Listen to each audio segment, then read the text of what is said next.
Hello, Bill Colodzi here, starting off a modern cube draft online.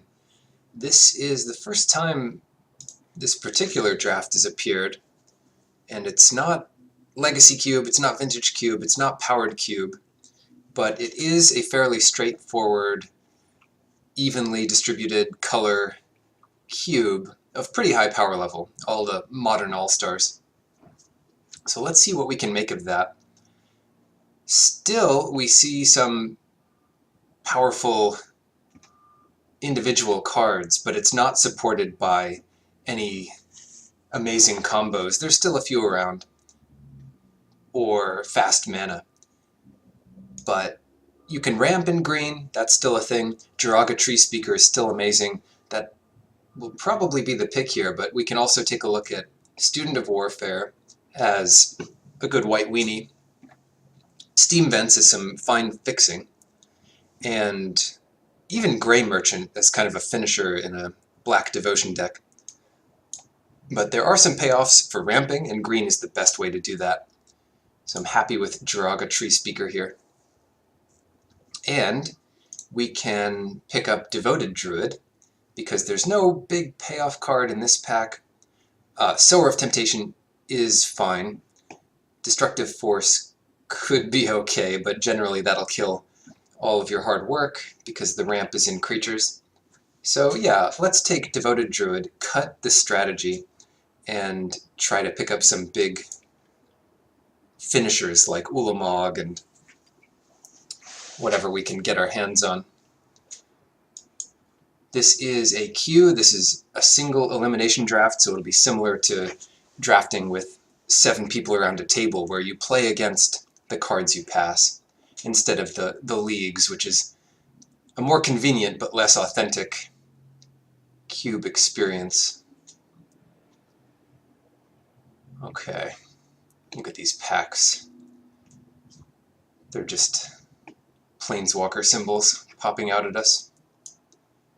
So who's the holdup here? We're getting passed to by Kurt, who's taking their time. Now that's fair enough. If you haven't drafted a million times, you don't know what everything does.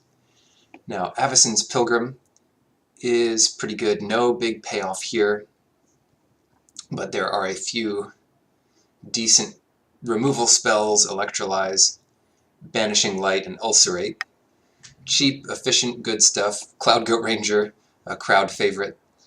And I think it's just worth taking Avacyn's Pilgrim, even if it doesn't end up being our second color.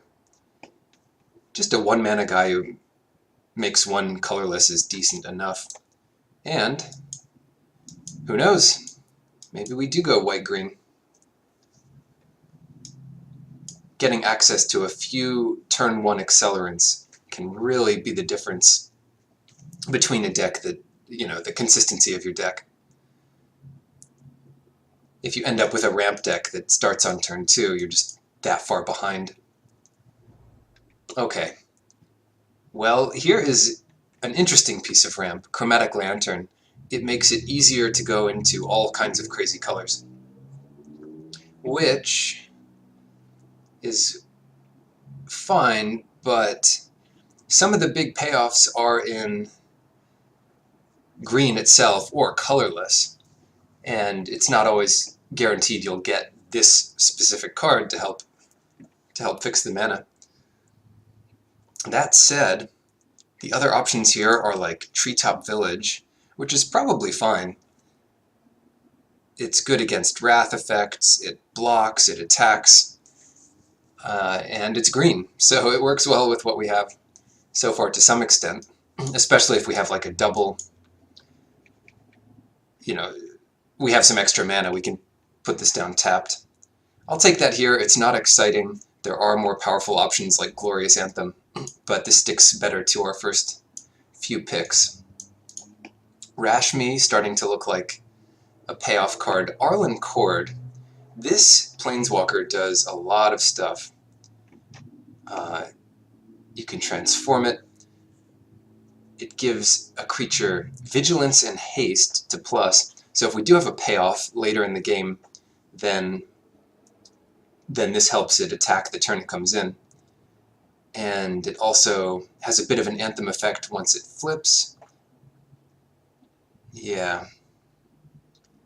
Pretty cool emblem that'll be neat to work towards. Let's try Arlinn Kord.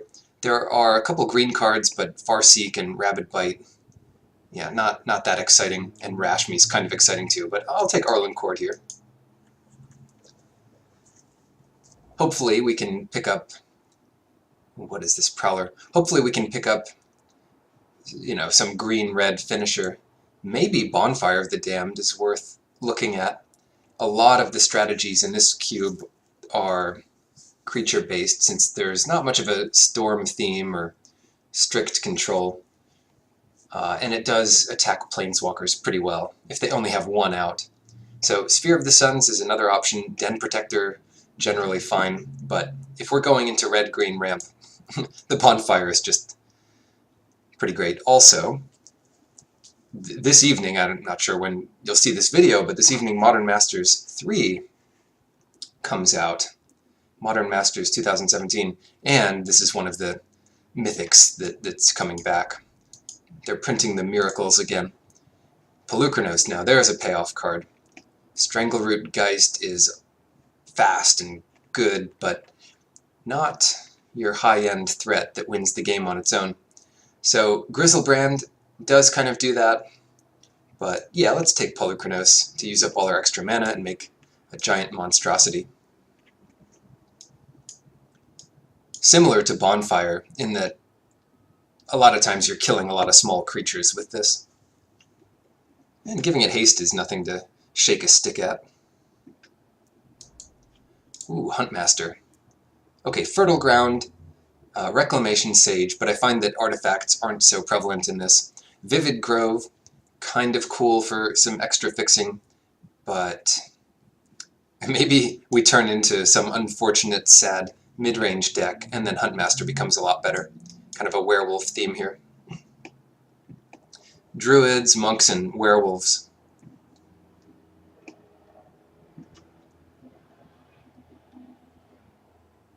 Yeah, these two were made for each other. Arlinn Kord and the Huntmaster. Just trying to survive out in the Innistrad. Alright, Sylvan Advocate. Grey Merchant Wheels. It's not every draft table where someone tries to go into mono black devotion, and if they did, they might have picked something else to try to wheel Grey Merchant as a test. Anyway, Sylvan Advocate, looking more and more mid-range here. And that's not necessarily bad, that might be the rule for Modern Cube. We do bridge the gap between 2 and 4 mana fairly well. Beast Within. Now, Viridian Emissary would be better if we had a sacrifice outlet. Beast Within is fine. Yeah, I mean, this deals with just about anything, but it doesn't deal with it in the best possible way. That said, I do want access to it, and Karplusan Forest is not... It's not like the tier 1 mana fixing that we're interested in. Icy Manipulator, just a cool card. The best art has like all these frozen widgets and gidgets on it. It's not so smooth as this. Revelark. Alright, so Jeskai is getting passed big time. Rabid Bite just to cut the green stuff. Abyssal Persecutor. Kind of fun card to build around, but generally not my cup of tea. Okay, Primeval Titan. If we're not going to get past a good payoff card, then we'll have to open it. This is perfect for this deck. It lets us ramp into bigger stuff, and it's also just a good finisher on its own. It does everything. It searches up all the weird lands we might tend to get. The other cards in this pack, and hopefully one of them wheels. Garruk, 4-mana Garruk, probably the best, or at least my favorite. Stomping Ground for some good fetchable mana fixing, and Mind Stone, but I suppose this is less important for a green deck where it has its own ramp and doesn't need colorless ramp. But yeah, Primeval Titan, perfect. Don't expect Garruk to wheel, but that would be just perfect. Okay, Bonfire, yeah. I always tend to start with these in hand, which is why they're better in like a ramp deck where you can still get some use out of it. Bribery, one of the more powerful effects you can see in this cube. Lotus Cobra, which, yeah, I mean, it ramps, it fixes, it does quite a lot. Tireless Tracker to help draw some things and kind of a mana sink, and Cinderglade. So there's a few good options here for sure. I'm going to pick up Cinderglade here, just to be sure our mana is good, where Lotus Cobra and Tireless Tracker are fine, but they're also replaceable. And if we don't find any pieces of red-green fixing, then we're in bad shape. Okay, Rishkar's Expertise. Haven't seen this one in Cube, kind of a new addition with the new set coming out. And Thrun, the last troll, really impossible to deal with, but we already have so many playable mid-range cards. I'll try out the Rishkar's Expertise, and we'll see. I mean, there's certainly a few cards that work well with it. Oh, here we go. So finally, our first game-ending bomb finisher for 8 mana, Craterhoof Behemoth. It works so well with the acceleration because a lot of that comes in the form of a creature, and the more creatures the better.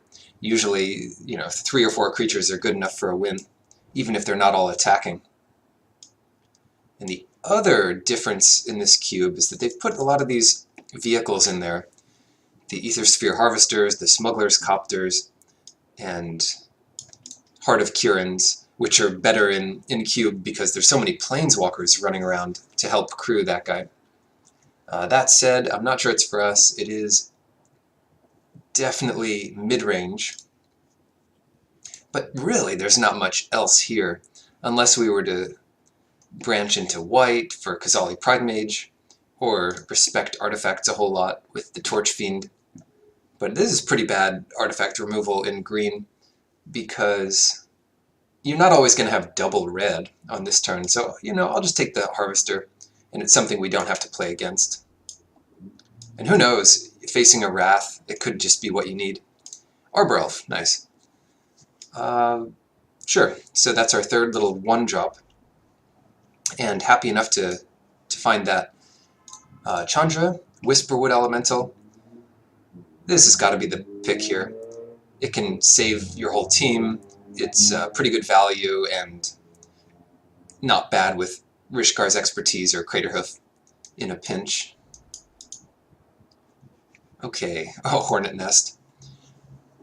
Yeah, this, if you have a way to, like, burn yourself, I mean, Bonfire is not exactly the card I'm looking for, but there are ways to go nuts with this and make lots of these Death Touch flyers. It's pretty hard to attack through. I don't love Utopia Sprawl as the 1-drop fixer. I'll take the Hornet's Nest, although maybe it's more of a sideboard card, unless we can find some crazy combo with it. Reckless Waif. Alright, well, we've got a werewolf theme going, so this girl might do some ripping.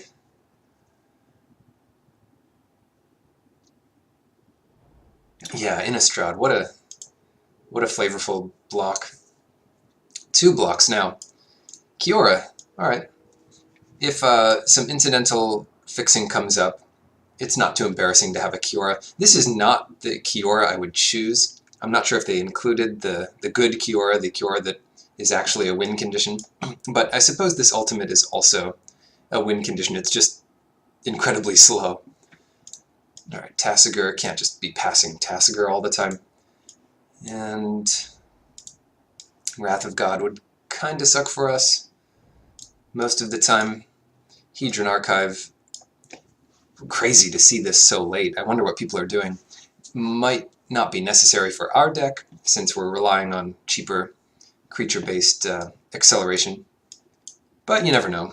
Maybe it replaces Kiora for now.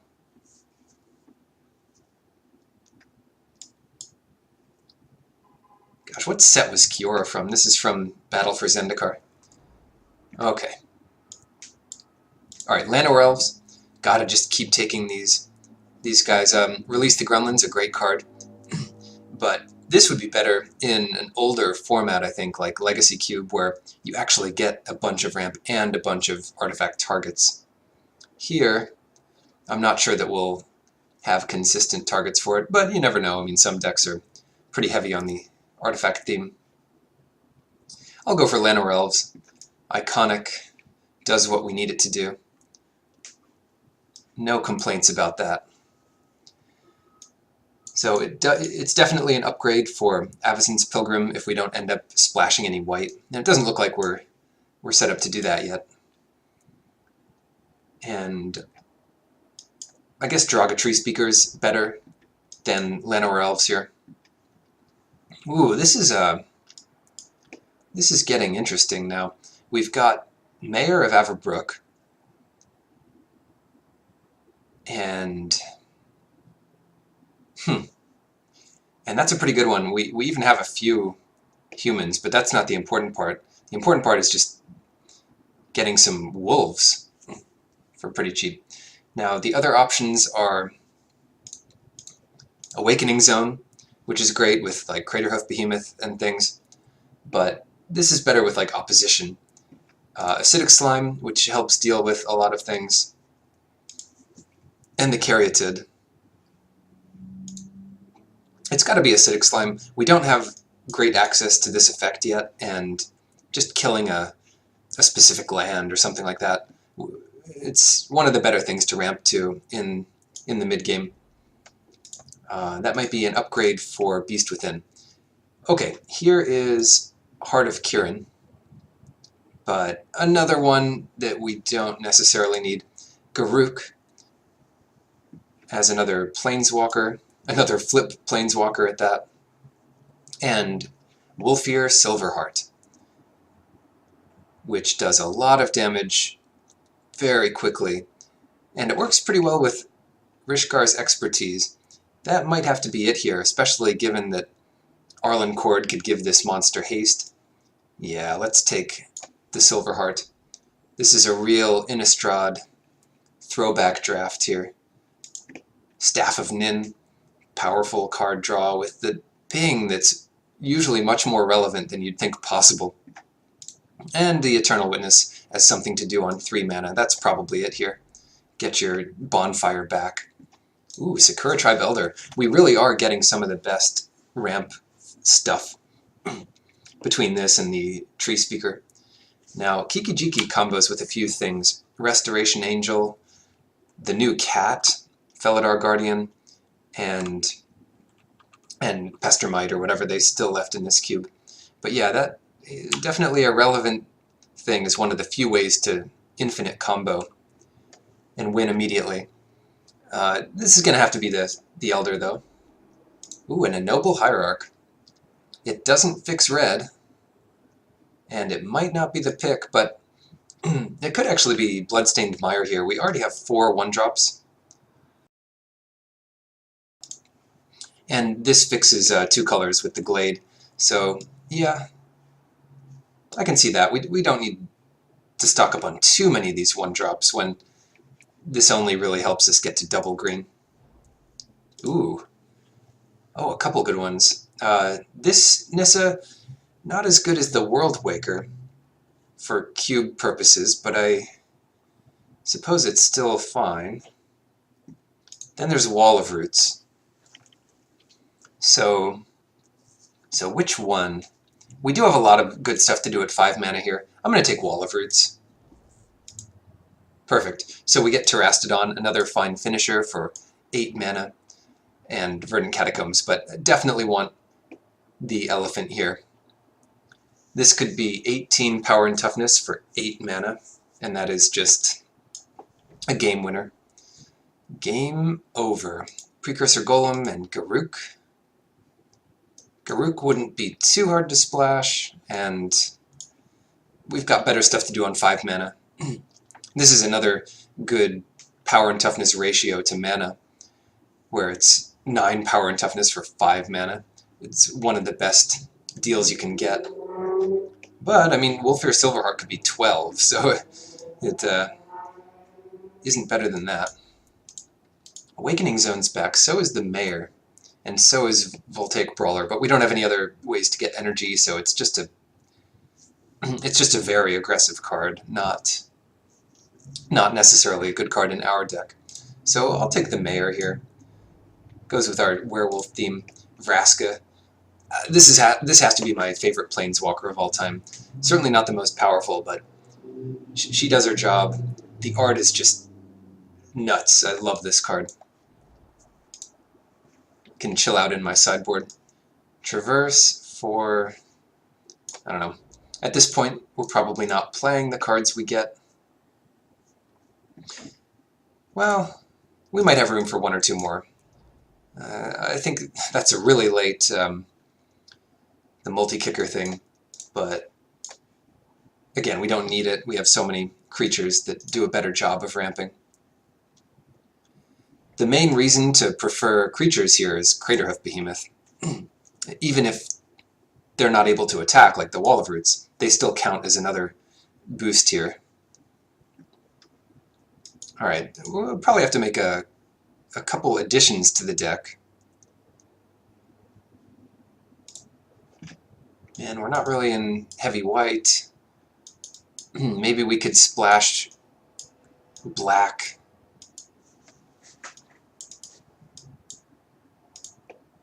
These werewolves are a bit weird. Eldrazi werewolf.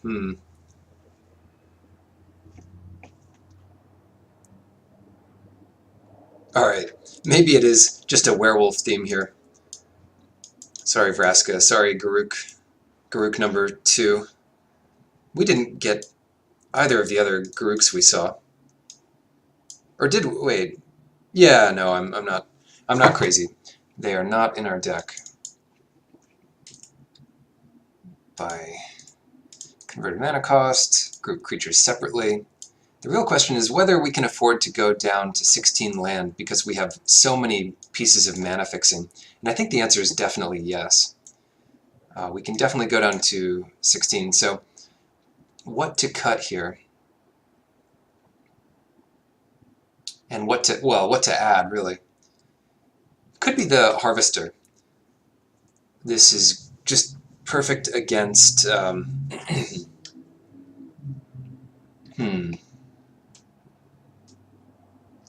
It's perfect against aggressive decks. Grapple with the Past is pretty good too, but it could be that, or it could be a werewolf, or it could be Hedron Archive.